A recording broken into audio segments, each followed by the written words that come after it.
Good morning student. Bhagwati शिक्षक प्रशिक्षण महाविद्यालय के ऑनलाइन क्लासेस में आपका स्वागत है। इसी के साथ में हमारी थर्ड यूनिट चल रही है। इसमें अपन ने क्या क्या अध्ययन कर लिया था कि अपन ने इसमें जो थर्ड यूनिट थी शैक्षिक प्रौद्योगिकी, इसके अंदर हम अर्थ, परिभाषा, इसकी ऐतिहासिक पृष्ठभूमि, उद्देश्य, इनका अध्ययन हम कर चुके हैं। इसी के साथ में आज हम शैक्षिक तकनीकी के किसको आवश्यकता व महत्व का अध्ययन करेंगे, यानी इंपॉर्टेंस ऑफ एजुकेशनल टेक्नोलॉजी, यानी शैक्षिक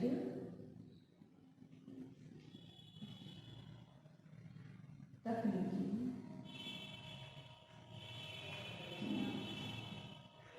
आवश्यकता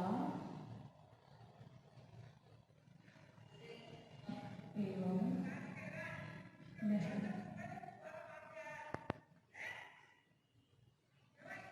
तो शैक्षिक तकनीकी की आवश्यकता एवं महत्व क्यों है? क्योंकि अगर किसी भी कोई भी वस्तु हो, प्राणी हो या कुछ भी हो, तो जिसकी आवश्यकता नहीं होगी तो उसका कोई यूज नहीं होगा। जब तक आवश्यकता और महत्व नहीं है, जब तक वो मनुष्य के लिए या किसी के लिए भी उपयोगी नहीं हो सकती। तो इसलिए शैक्षिक तकनीकी की क्या आवश्यकता है, क्या महत्व है शिक्षा के उसमें, तो इसका अध्ययन हम करेंगे। क्योंकि शैक्षिक प्रौद्योगिकी में शिक्षण और प्रशिक्षण के व्यवहारिक पक्ष को महत्व दिया जाता है। वैज्ञानिक ज्ञान शिक्षण प्रशिक्षण में प्रयोग किया जाता है और इससे क्या होता है, इसकी मतलब जो शैक्षिक तकनीकी है वो शिक्षण प्रक्रिया को बहुत महत्वपूर्ण है। शैक्षिक प्रक्रिया में शैक्षिक तकनीकी बहुत महत्वपूर्ण है। क्यों? क्योंकि इसमें वैज्ञानिक ज्ञान का प्रयोग होता है, क्रमबद्धता होती है, सुव्यवस्थित होती है। तो तकनीकी के माध्यम से ज्ञान को बहुत अच्छे तरीके से बालकों को समझ में आ सकता है। कमजोर बालकों के लिए उपयोगी है, सारे बच्चों के लिए उपयोगी है। इसके माध्यम से दृश्य श्रव्य सामग्री के माध्यम से तो ज्ञान को स्थायी बनाया जा सकता है और प्रभावशाली बनाया जा सकता है। बच्चे अच्छे से ज़्यादा इसमें अपनी इम्पोर्टेंस देते हैं, यानी इसका महत्व बहुत ज़्यादा है। तो इसी के साथ में इसमें शिक्षण के सिद्धांतों को भी अधिक महत्व दिया जाने लगा। तो शैक्षिक प्रौद्योगिकी का आवश्यकता महत्व का कार्य क्षेत्र जो भी है वो बहुत उपयोगी और प्रभावशाली होता है। किससे बनता है? वो भी शैक्षिक तकनीकी से। अब इसकी महत्व और जो आवश्यकता है वो हम देखते हैं। पहला महत्व और आवश्यकता है तो वो है शिक्षण का संप्रत्यय। शिक्षण का संप्रत्यय। अब शिक्षण का संप्रत्यय में क्या है? तो जो इसकी आवश्यकता महत्व शिक्षण के संप्रत्यय में से है, जो शिक्षण प्रक्रिया है उसमें तकनीकी की आवश्यकता महत्व बराबर है। क्योंकि शैक्षिक तकनीकी जो है तो इसके अंदर ये है कि जो शैक्षिक तकनीकी है ना शिक्षण का संप्रत्यय है, शिक्षण अधिगम से संबंध है, शिक्षण के चर है, शिक्षण अधिगम स्तर है, शिक्षण के सिद्धांत और सूत्र और अधिगम को प्रभावित करने वाले कारकों का अध्ययन सम्मिलित होता है। यानी इसमें अधिगम है, चर है, अधिगम स्तर है, सूत्र है। तो संप्रत्यय में क्या आएगा? यानी शिक्षण में इसमें है अधिगम, चर,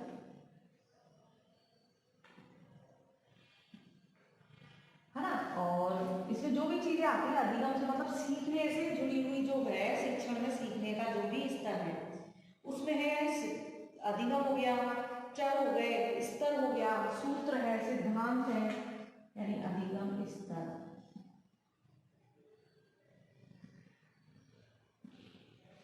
सूत्र, सिद्धांत। तो ये सारी चीजें क्या है? ये सारी चीज शिक्षण के संप्रत्यय है, यानी इनसे शिक्षण का सीखने सिखाने का, पढ़ने पढ़ाने का जो कार्य होता है इससे वो सफल होता है। इसमें शिक्षण तकनीकी के अंतर्गत ही ये सारे कार्य होते हैं और ये सारी चीजें ही अधिगम को प्रभावित करने वाले कारक होते हैं। क्या? अधिगम, अधिगम चर, अधिगम स्तर, सूत्र, सिद्धांत, ये सारी चीजें हम स्टार्टिंग से पढ़ रहे हैं शिक्षण में। तो ये जो सारी चीजें हैं वो शिक्षण को प्रभावित करती हैं और ये सारी चीजें कहाँ से आती हैं? शैक्षिक तकनीकी से। तो शैक्षिक तकनीकी से सारी चीजें आती है, तभी इसकी आवश्यकता और महत्व बहुत ज्यादा इंपॉर्टेंट है। क्योंकि इससे सीखने का जो कार्य होता है, जो शिक्षण सूत्र बनाए जाते हैं, शिक्षण सिद्धांत बनाए जाते हैं, वो सारे इसके उससे उपयोगी हो जाते हैं। इसी के साथ में अगला है हमारा दृश्य श्रव्य साधन का चयन। दूसरा है दृश्य श्रव्य साधन का चयन। चैन। तो दृश्य श्रव्य साधन का चयन किसके माध्यम से होता है? शैक्षिक तकनीकी के माध्यम से। तो शैक्षिक तकनीकी जो है इसके 3 मुख्य पक्ष होते हैं। कौन कौन से 3 मुख्य पक्ष होते हैं इसके? एक तो होता है अपना अदा, प्रदा और प्रक्रिया। क्योंकि दृश्य श्रव्य सामग्री में तीनों चीज होती है, अदा, प्रदा और प्रक्रिया। यानी हो गया इसमें आउटपुट यानी इनपुट, आउटपुट और प्रोसेस। तो ये हो गया इनपुट, आउटपुट, प्रोसेस। क्योंकि जो दृश्य श्रव्य साधन का चयन करना है तो इनपुट, आउटपुट और प्रोसेस यानी जो ये प्रक्रम है, प्रक्रिया है, इसमें दृश्य श्रव्य सामग्री प्रक्रिया से संबंधित होते हैं। तो दृश्य श्रव्य साधनों का अर्थ वर्गीकरण, उनका प्रभावशाली शिक्षण में महत्व, इनके चयन और प्रयोग के सिद्धांत, विभिन्न दृश्य श्रव्य साधनों की तैयारी और प्रयोग शैक्षिक तकनीकी क्षेत्र सम्मिलित हैं। इसमें शिक्षक विद्यार्थी का ध्यान कक्षागत कार्यों में केंद्रित रखने के लिए इन साधनों का प्रयोग किया जाता है। यानी कक्षा में शिक्षक व शिक्षार्थी या विद्यार्थी,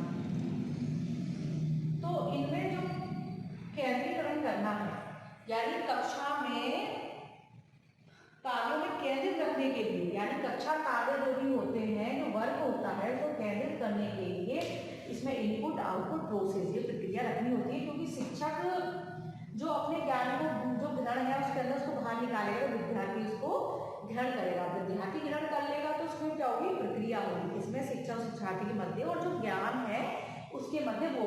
तो दृश्य साधन का चयन कैसे करना है? इनपुट, आउटपुट, प्रोसेस यानी इन चीजों को ध्यान में रखते हुए शिक्षक शिक्षार्थी के मध्य वो करना पड़ता है। तकनीकी के माध्यम से ही दृश्य श्रव्य साधनों का चयन किया जाता है।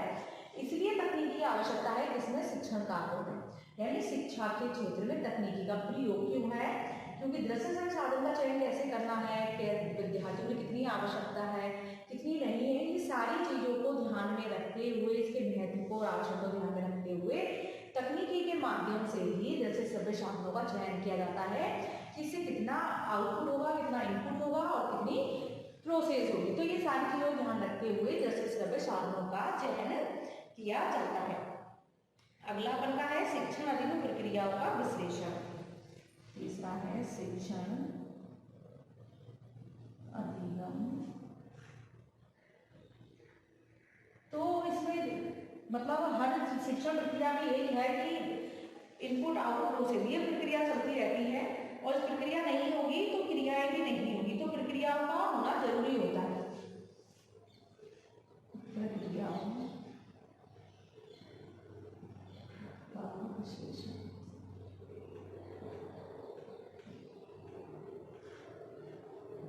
तो शिक्षण अधिगम प्रक्रियाओं का विश्लेषण तीसरे इसका महत्व आवश्यकता है। पहला तो देखा था शिक्षण का संप्रज्ञ यानी सिर्फ शिक्षण के अर्थ को, सीखने के अर्थ को, इन सब चीजों को समझ सके, शिक्षण क्या है क्या नहीं है, इसका क्या महत्व है, तो इससे तकनीकी माध्यम से समझा जा सकता है। जैसे साधन का चयन तकनीकी माध्यम से ही होता है। तीसरा शिक्षण अधिगम प्रक्रियाओं का विश्लेषण। तो इसका विश्लेषण में यही है कि जो कैसे शिक्षण अधिगम प्रक्रिया विश्लेषण करेंगे, तो जो इनपुट और आउटपुट जो उनके हैं तो शैक्षिक प्रौद्योगिकी शिक्षण अधिगम में प्रयुक्त होने वाले सभी तत्वों का विश्लेषण करती है। यानी जो भी चीज होगी तो इसमें अधिगम प्रक्रियाओं का विश्लेषण किया जाता है, शिक्षण के स्तर निश्चित करती है, सूत्रों तथा सिद्धांतों का प्रतिपादन किया जाता है, शिक्षण तथा अधिगम में संबंध स्थापित करती है। इन्हीं तत्वों की क्रमबद्ध रूप में व्यवस्था की जाती है जिसमें विद्यार्थी के गुण, क्षमता, कौशल और निष्पत्तियों का विश्लेषण किया जाता है। यानी गुण, क्षमता और इसके कौशलों का, इसमें आप लिख सकते हो गुण, क्षमता और वह कौशल। मतलब किसी विद्यार्थी में या शिक्षक में कौन से गुण हैं, यानी इसमें इसका अर्थ है शिक्षण अधिगम प्रक्रिया का विश्लेषण। जो शिक्षण यानी शिक्षा कार्य में सीखने में प्रक्रियाओं का जो विश्लेषण है, कौन कौन सी चीजें इसमें होगी, किन सीखने में किन चीजों का ध्यान रखना होगा, किन विशेषताओं का ध्यान रखना होगा, उनका विश्लेषण किया जाता है। जैसे कि बालक की गुण, क्षमता और कौशल है, कितनी क्षमता है उसके सीखने की, उसके अंदर कौशल कौन कौन से कौशल है उनको बाहर निकालने की। तो तकनीकी के माध्यम से गुण, क्षमता और इसका अध्ययन किया जा सकता है, कोष्ठकों को निष्पत्तियों आदि को विश्लेषण किया जा सकता है और तत्वों की क्रमबद्धता की व्यवस्था भी की जाती है शिक्षण तथा अधिगम में संबंध स्थापित करके। तो इसी के साथ में शिक्षण अधिगम प्रक्रिया को विश्लेषण करना भी इसकी एक आवश्यकता और महत्व है। चौथा है शैक्षिक उद्देश्यों का निर्धारण। शैक्षिक उद्देश्यों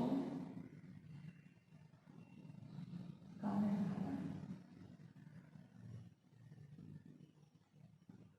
हम लोग स्टार्टिंग में शैक्षिक उद्देश्यों को हम स्टार्टिंग में पढ़ना है, कल के पढ़ने शैक्षिक तकनीकी के उद्देश्यों का अध्ययन क्या था, तो उसमें भी सारी चीज शिक्षण, प्रशिक्षण, प्रविधि, विधि, सब चीजों का अपन ने अध्ययन किया था। तो शैक्षिक उद्देश्यों का निर्धारण कैसे करना है, तो शैक्षिक प्रौद्योगिकी के माध्यम से विभिन्न शिक्षण उद्देश्यों किसी ठोस आधार पर क्या प्रतिपादित करके उन्हें व्यवहारिक शब्दावली में परिभाषित करने लिखने से विधियों और पद्धति ही इसकी देन है। यानी शैक्षिक उद्देश्यों निर्धारण में विधि, प्रविधि, जैसे ब्लूम विधि है, मेगर है, RCMR है, ये सारी विधियों के माध्यम से शैक्षिक उद्देश्यों का निर्धारण किया जाता है। किससे? शैक्षिक तकनीकी में। यानी तकनीकी एक ऐसा माध्यम है जिसके माध्यम से सारी चीज को क्रमबद्धता लाई जा सकती है, इसमें ज्ञान व्यवस्थित किया जा सकता है। ये सारी चीजों का तकनीकी माध्यम से आता है। जो भी आज हम क्रियाएं कर रहे हैं सब एक शैक्षिक तकनीकी का ही प्रारूप है और शैक्षिक तकनीकी ही है जिससे हम हर चीज का निर्धारण कर सकते हैं। यानी शैक्षिक उद्देश्यों का निर्धारण कर सकते हैं। शैक्षिक उद्देश्य क्या है, हमें अपने लक्ष्यों की प्राप्ति कैसे करनी है, उद्देश्यों की प्राप्ति क्या करनी है, कौन से लक्ष्य तक पहुंचना है, किन चीजों की आवश्यकता है, किन विधियों की आवश्यकता है, कौन सी प्रविधि होगी, तो किसी बालक को समझाने के लिए हम किन तरीकों से समझाएं, जैसे सभ्य साधनों का प्रयोग कैसे करें, कौन से साधनों का प्रयोग करें। तो ये सारी चीज अपन की किसमें आती है, शैक्षिक तकनीकी में। जैसे कि व्यवहारिक तकनीकी पढ़ा है हमने, अनुदेशन पढ़ा है, अभिक्रमिक अनुदेशन पढ़ा है, और काफी तकनीकी ऐसी है जिनको जैसे क्रियात्मक अनुसंधान है और दृश्य श्रव्य तकनीकी है, शिक्षण तकनीकी है, प्रणाली पद्धति है और संप्रेषण है। ये सारी चीज किसमें आती है, अपने शैक्षिक तकनीकी में आती है। तो ये सारी तकनीकी माध्यम से बालकों को ज्ञान देना, ये सारी चीजों का शैक्षिक उद्देश्यों का निर्धारण भी शैक्षिक तकनीकी आवश्यक में महत्वपूर्ण है। यानी शैक्षिक उद्देश्यों का निर्धारण कैसे किया जाए, तो इसी माध्यम से उद्देश्यों को भी प्रतिपादित किया जाता है। अगला है अपना शिक्षण अधिगम व्यूह रचनाओं का चयन। शिक्षण अधिगम व्यूह रचनाओं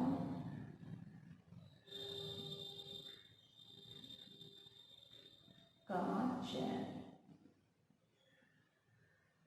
यानी शिक्षण अधिगम में कौन सी व्यूह रचनाओं का चयन करें, यानी कौन सी प्रक्रिया हो, कौन सी रूपरेखा हो, किस तरह का शिक्षण हो, इसमें व्यूह रचनाओं का चयन किया जाता है। शिक्षण अधिगम प्रक्रिया में शिक्षण अधिगम व्यूह रचनाओं का चयन करके शिक्षक शिक्षण की प्रक्रियाओं को कुशल बनाने में महत्वपूर्ण भूमिका निभाता है। मतलब इसमें सीखने की, शिक्षण में सीखने की व्यूह रचनाओं का एक शिक्षक चयन करता है कि कौन सी शिक्षण विधि होगी, कौन सी नहीं होगी। तो एक कुशल शिक्षण के लिए शिक्षक ये कार्य करता है। तो शिक्षण में शिक्षक की कुशलता बढ़ाने के लिए सूक्ष्म शिक्षण, समूह शिक्षण, अनुरूपित शिक्षण, अंतरक्रिया विश्लेषण आदि प्रविधियों का इस्तेमाल किया जाता है। इन प्रविधियों का अध्ययन भी शैक्षिक तकनीकी के अंतर्गत आता है। जैसे कि अपन ने अध्ययन किया था सूक्ष्म शिक्षण का, अंतरक्रिया विश्लेषण पढ़ा था अपने फ्लैंडर का, तो और ब्लूम का वो पढ़ा था। तो सारी चीज क्या थी, ये सब सीखने की ही व्यूह रचनाएं थी जिनका चयन एक शिक्षक शिक्षण कार्य को कुशल, प्रभावशाली और अच्छा बनाने के लिए करता है। क्योंकि इससे क्या होता है, अगर ये सारी चीजों का अंतरक्रिया विश्लेषण जो मैंने फ्लैंडर का पढ़ा था, इसमें शिक्षक का व्यवहार था और इसमें शिक्षार्थी का व्यवहार था, उसकी वार्ता थी, उनके बीच में कार्य जो हुए थे, जो चीज थी, वो सारी चीज उसके अंदर थी। तो इसमें यही था कि शिक्षक जब कक्षा में प्रवेश करता है तो उसको क्या करना है, विद्यार्थियों को कैसे पढ़ाना है, इन सारी चीजों का चयन कौन करता है, शिक्षक। यानी शिक्षण अधिगम व्यूह रचनाओं का चयन किया जाता है। इसके माध्यम से शैक्षिक तकनीकी, मतलब जो भी क्रिया है सब शैक्षिक तकनीकी के माध्यम से संपन्न होती है। अगला है पाठ्यक्रम का विकास।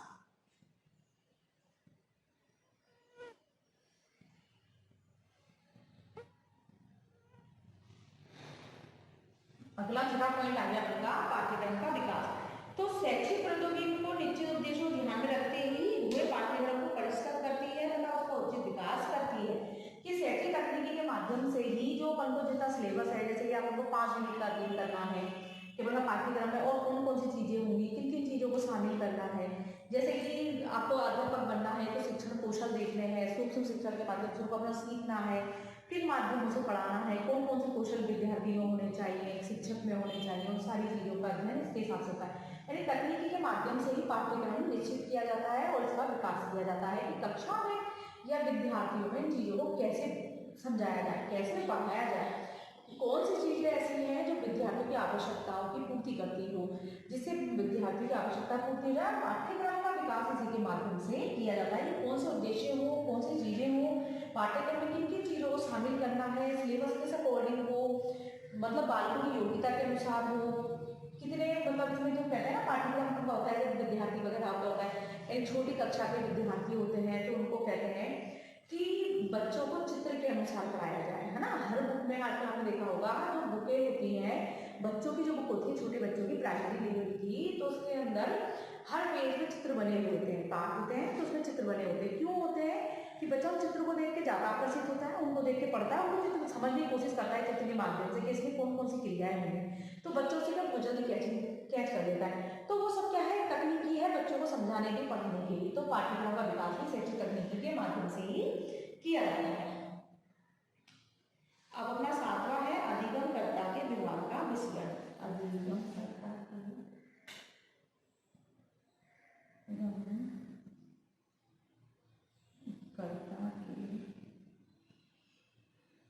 यानी अधिगमकर्ता कौन है, व्यवहार का विश्लेषण।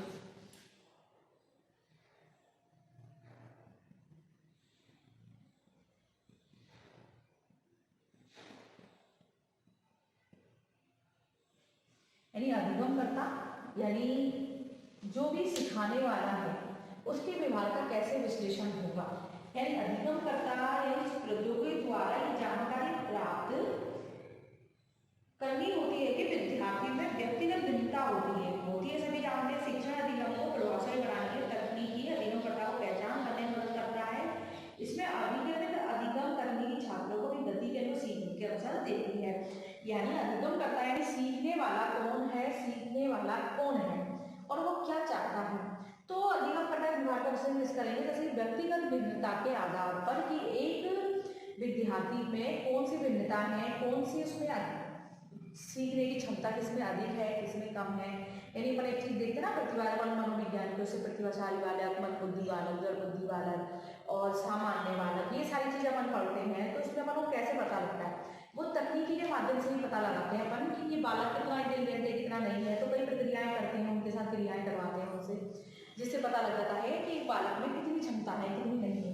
तो अधिगमकर्ता व्यवहार का विश्लेषण अगर करना है, उनके व्यवहार को समझना है, तो तकनीकी का उपयोग करना होता है कि बालक कितना एक्टिव है, उसमें कितनी क्रिएटिविटी है, सीखने की क्षमता उसमें कितनी है, उसमें दक्षता कितनी है, वो क्या कर सकता है, क्या नहीं कर सकता है। ये सारी चीज़ों का अध्ययन अपन को अधिगमकर्ता के व्यवहार का विश्लेषण करके ही पता लगता है कि तकनीकी के माध्यम से ही पता लगता है कि सीखने वाला, सिखाने वाला दोनों के व्यवहार में कितना अंतर है, दोनों में कौन सी भिन्नता है, कौन सी समानता है। सारी चीज़ों का अध्ययन इसके माध्यम से होता है।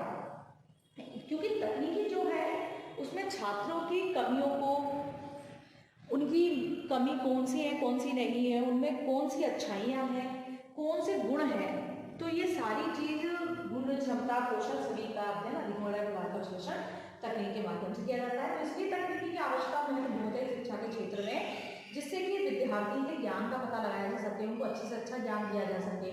उनके शिक्षक के द्वारा जो शिक्षण कार्य है, जो उनका ज्ञान का लेवल है, सीखने सिखाने की प्रक्रिया है, उसमें इतनी तकनीकी माध्यम से उसके महत्व और आवश्यकताओं को जाना जा सकता है। इतनी तकनीकी की कितनी आवश्यकता है ये हम सभी जानते हैं कि आज हमको तकनीकी की बहुत आवश्यकता है। क्योंकि जो भी अब जो चल रहा है सब ऑनलाइन क्लासेस, ऑनलाइन सीखना, कई बार यूट्यूब वगैरह पे आपने बहुत सारे वीडियोस देखे हैं, गूगल पे सर्च करते हैं, सब क्या है, तकनीकी है कि कोई भी चीज़ डालो गूगल पे, हर चीज़ अपन को सब चीज़ का आंसर मिल जाएंगे, लेकिन समस्या का समाधान उसमें ढूंढ सकते हैं। तो ये सारी चीज़ क्या है, तकनीकी है। और आज हर व्यक्ति को तकनीकी की बहुत आवश्यकता है, बिना तकनीकी के कुछ नहीं हो सकता। तो ये सारी चीज़ जो भी चल रही है, अब जो सब चीज़ काम चल रहा है, बैंकिंग वगैरह है, क्लर्क वगैरह के काम है, स्कूल में जो भी चीज़ आपको फीस वगैरह जमा कराते हो ऑनलाइन, सब चीज़ ऑनलाइन है, सब क्या है, तकनीकी है। तो इसी के माध्यम से आप सारे काम कर रहे हैं। तो तकनीकी की आवश्यकता सभी को मालूम है कितनी है। अगला अपना पॉइंट है वो है प्रश्न पोषण में स्वागत। प्रश्न पोषण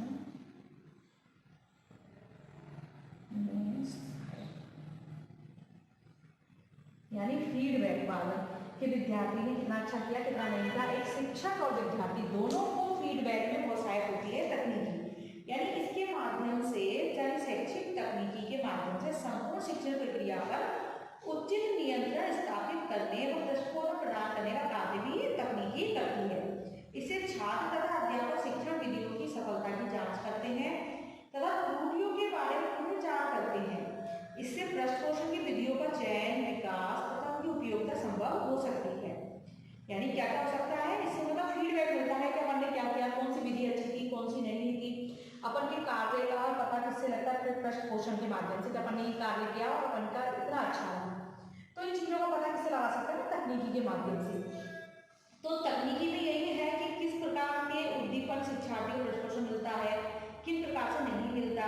यानी प्रश्न पोषण में उसकी अनुक्रियाओं में सकारात्मक परिवर्तन आया या नहीं आया, उसके सीखने में बदलाव आया नहीं आया, सारी चीज फीडबैक के माध्यम से अपन को पता लग सकती है। प्रश्न पोषण यदि आज हमने जो भी चीज़ की, तो अपन ने वीडियो रिकॉर्ड कर लिया, ये कर लिया, तो अपन खुद देखेंगे कि अपन ने कितना अच्छा किया, कि अपन ने बुरा किया, कि हमें समझ में आया, कि सामने देखने वाले को समझ में आया नहीं आया। ये सारी चीज़ें अपन कैसे पता लगी, अपन खुद देखेंगे, अपन स्वयं का परीक्षण करेंगे, तो हमें मिल जाएगा। तो फीडबैक और प्रश्न पोषण हमको व्यवसाय तकनीकी है, तो अपन को पता लग जाएगा कि हाँ हमने कितना अच्छा किया, कितना नहीं किया।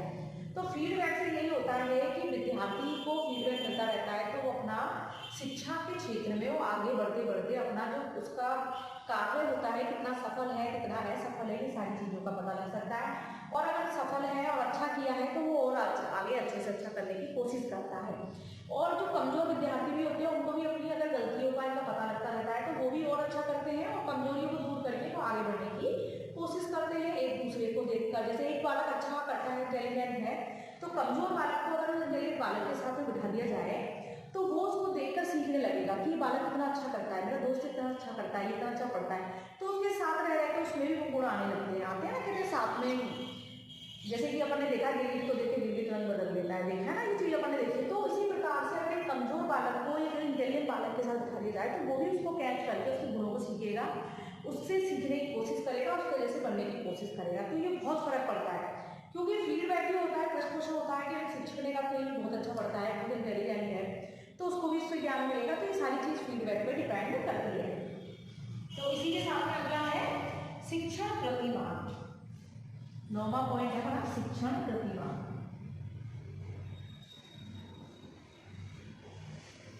अब प्रतिमान क्या होता है, मॉडल। प्रतिमान को क्या कहते हैं, मॉडल। मॉडल्स मालूम है, मॉडल्स क्या होते हैं, शिक्षण के क्षेत्र में जो शिक्षा क्रिया को बहुत प्रभावशाली बनाए और जिनसे सीखने में बालक को आसानी हो, तो वो शिक्षण मॉडल हो गया। उद्देश्यों की प्राप्ति के लिए किया जाता है शिक्षण से तकनीक का उपयोग, यानी उद्देश्य प्राप्ति के किया जाता है, ये सभी जानते हैं। उद्देश्यों की प्राप्ति के लिए शिक्षण प्रतिमान का विकास का प्रयोग किया जाता है, क्योंकि शैक्षिक तकनीकी प्रयोग में अनुदेशनात्मक उद्देश्यों की प्राप्ति होती है, इसलिए शिक्षण प्रतिमान का अध्ययन शैक्षिक तकनीकी में शामिल होता है। यानी प्रतिमान शिक्षण मॉडल के हिसाब से पढ़ाने में शिक्षण कार्यक्रम से जो अनुदेशन है, जो अपन देखना दिखाने की प्रक्रिया है, वो उससे पूर्ण हो जाती है। प्रतिमान का मॉडल्स, यानी मॉडल क्या है क्या नहीं है, आप जानते हो 4 मॉडल इनका प्रयोग होता है, मॉडल्स होते हैं। यानी किसी अपन को बड़ी चीज़ को पढ़ाना है, कोई चीज़ समझानी है, तो उसको 4 मॉडल के माध्यम से पढ़ाएंगे तो बहुत अच्छा होगा। टीचिंग एड्स वगैरह ये सब अपन ने पढ़े हैं, तो सारी चीज़ इसके अंदर आती है।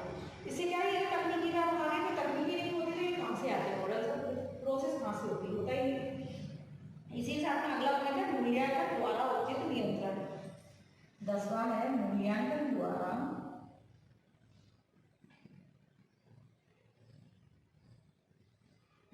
उचित नियंत्रण।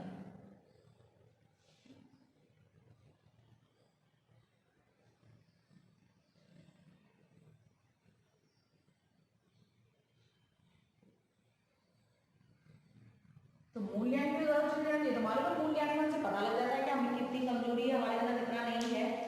तो मूल्यांकन जो होता है वो तकनीकी और विधियों प्रदान करता है, मतलब शैक्षिक तकनीक मूल्यांकन के विभिन्न प्रकार की तकनीकें विधियों प्रदान करता है। इसी मूल्यांकन द्वारा शिक्षण की प्रभावशीलता का भी पता लगाया जा सकता है। यानी जो शैक्षिक प्रौद्योगिकी है इससे मूल्यांकन के माध्यम से शिक्षण कितना प्रभावशाली हुआ, कितना नहीं हुआ, शिक्षण कार्य में कितना नियंत्रण था, विद्यार्थी में कितना नियंत्रण था, ये सारी चीज तकनीक के माध्यम से पता लगाया जाता है। क्योंकि हर चीज का मूल्यांकन जरूरी है, अगर मूल्यांकन नहीं होगा तो पता नहीं लगेगा कि अपन ने कितना अच्छा किया, कितना नहीं किया।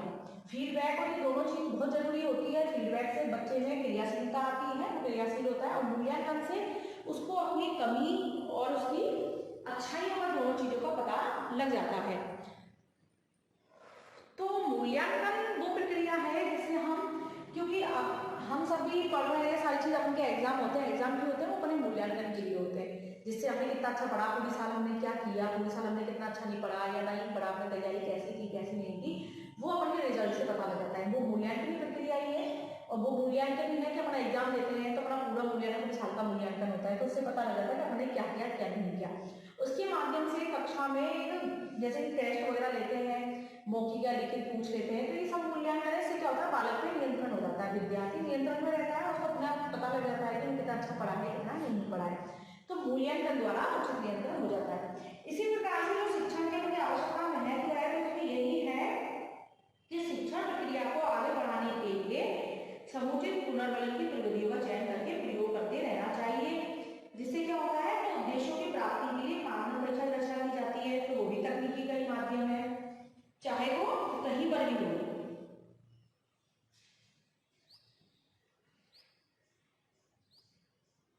तो इसी प्रकार से जो पत्राचार पाठ्यवस्तु है अपन की, ये भी क्या है, तकनीकी का ही माध्यम है, जो अपन दूर शिक्षा वगैरह में पढ़ते हैं।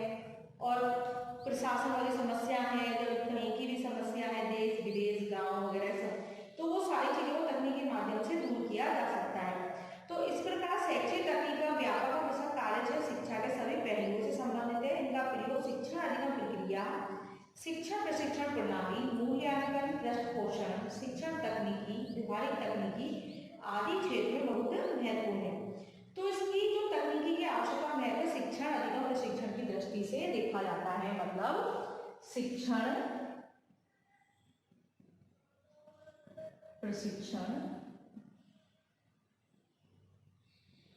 यानी शैक्षिक तकनीक को ज्यादा शिक्षा प्रशिक्षण, ये दो मतलब बड़ी चीज है। तो ये दोनों चीजों के माध्यम से देखा जाता है शिक्षण प्रशिक्षण, और तीसरा हो अधिगम। और तकनीक का प्रयोग ज्यादातर शिक्षा के क्षेत्र में किया जाता है, और शिक्षा के क्षेत्र में करके इससे क्या होता है, शिक्षण कार्य प्रभावशाली होता है। प्रशिक्षण मतलब छात्र अध्यापक वगैरह जो प्रशिक्षण का कार्य है, यानी इंजीनियरिंग क्षेत्र हो सकता है, मनोविज्ञान का क्षेत्र हो सकता है, शिक्षा का तो है ही है, लेकिन तकनीकी का जो इंजीनियरिंग क्षेत्र होता है जो उसमें बहुत प्रशिक्षण है, मतलब तकनीकी का बहुत प्रयोग होता है, तकनीकी नहीं है तो वो प्रशिक्षण अधूरा है। तो शिक्षा जो शिक्षा क्षेत्र में प्रयोग किया है, तो कहते हैं शिक्षा एक कला भी है तो विज्ञान भी है। तो वैज्ञानिक ज्ञान का प्रयोग करना तो वो व्यवहारिक तकनीकी में भी आता है, वैज्ञानिक ज्ञान का प्रयोग तकनीकी का है, शिक्षा में प्रयोग करना वैज्ञानिक ज्ञान का। तो इससे तकनीकी माध्यम से अधिगम जो सीखने सिखाने की प्रोसेस है बहुत अच्छी होती है। तो तकनीकी माध्यम से ज्ञान स्थायी बनता है, तो विद्यार्थी का उसके उद्देश्यों की प्राप्ति अच्छी रहती है, ज्ञान स्थायी बनता है और वो शिक्षा में अच्छे से अच्छा प्रदर्शन करता है। तो इसी प्रकार से जो अपने शिक्षा तकनीकी है, इसकी शिक्षा के क्षेत्र में बहुत आवश्यकता है और बहुत महत्व है, इसके बिना शिक्षण का कार्य अधूरा है। तो इसी के साथ में आज का पूरे 10 पॉइंट हो गए। शिक्षा तकनीकी का आवश्यकता महत्व हमें पता लग गया है कितना है। तो शिक्षण के संप्रत्ति में 10 से श्रव्य साधन का चयन, शिक्षा अधिगम प्रक्रिया को विश्लेषण करके, शैक्षिक उद्देश्यों का निर्धारण करके, शिक्षा अधिगम व्यू रचनाओं का चयन, पाठ्यक्रम का विकास, अधिगमकर्ता के व्यवहार का विश्लेषण, प्रश्न सहायक शिक्षण प्रतिमान, इसी के साथ में मूल्यांकन द्वारा उचित नियंत्रण। तो इनकी आवश्यकता महत्व अपन को मालूम है कि किस किस चीज में है, मतलब मैंने शॉर्ट में बताया शिक्षण प्रशिक्षण अधिगम में शैक्षिक तकनीकी की बहुत ज्यादा आवश्यकता है शिक्षा के क्षेत्र में, इसलिए शिक्षा में इसका प्रयोग किया जाता है। आगे का टॉपिक यही खत्म होता है। तो हम लोग इसमें देख चुके हैं शैक्षिक तकनीकी का अर्थ समझ लिया हमने कि ये अपन इसका अर्थ परिभाषा और इसकी जो प्रश्नोत्तरी कैसे इसे मतलब सिडनी प्रेसिडेंट इसका ओयो विश्वविद्यालय में किया था 1920 मसीह के माध्यम से। तो ये सारी चीज़ों का हम अध्ययन कर चुके हैं। तो जो शिक्षण तकनीकी का है, शिक्षण विषय अधिगम में बहुत ज़्यादा इसकी आवश्यकता और महत्व है, जिससे शिक्षण का कार्य बहुत प्रभावशाली बनता है और एक शिक्षक प्रशिक्षण कार्य के लिए बहुत मजबूत बनता है। इससे उसको शिक्षक के अंदर पूरे गुण डाले जा सकते हैं, क्योंकि इसकी आवश्यकता आप जानते हो कि इंजीनियरिंग क्षेत्र में ज़्यादा ही है। तो ये सारी चीज़ बहुत महत्वपूर्ण है। इसी के साथ में आज का टॉपिक हमारा खत्म होता है।